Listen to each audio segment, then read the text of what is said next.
Would increase awareness for mental health in jails is one step closer to becoming law. The bill, called the Tristin Murphy Act, is named after a Charlotte County man who took his own life. A corrections officer handed him a chainsaw while he was in a Miami-Dade County prison.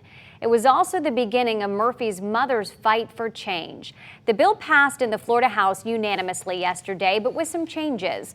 Wink Investigates reporter Olivia Jean is on top of the bill's progress. Olivia, what changes did the House make? Well, the most significant amendment is making it mandatory for circuit courts to create diversion programs. They would have to be the ones establishing a misdemeanor and felony mental health diversion program. The original bill that the Senate passed in early April was written as it being voluntary, but strongly encouraged. This is because unless this legislature also provides funding, it would be an unfunded mandate that the circuits would not have to follow. Cindy Murphy, Tristin Murphy's mom, told me she likes the idea of making the diversion programs mandatory. She went on to say, though, the reality is a lot of counties would be very difficult doing that. Charlotte County Sheriff Bill Promell, who helped write the bill, shares the same worry as Murphy. He doesn't want the House amendments to kill what he calls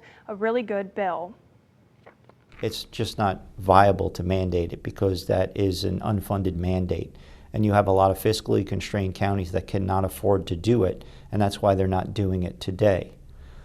But in our bill that we drafted we have opportunities in there for those communities that don't do it to be able to do it by getting grant funding.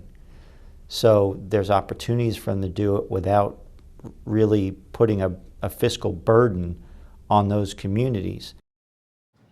Murphy told me her best guess is that the Senate will not pass this version of the bill and will ask the House to approve the bill without any amendments. She added the Senate president told her this morning via phone call that he believes the Tristin Murphy Act will pass this session. Murphy hopes they can end up with a bill that they both can agree upon and that will actually work. We'll keep you updated. Back to you.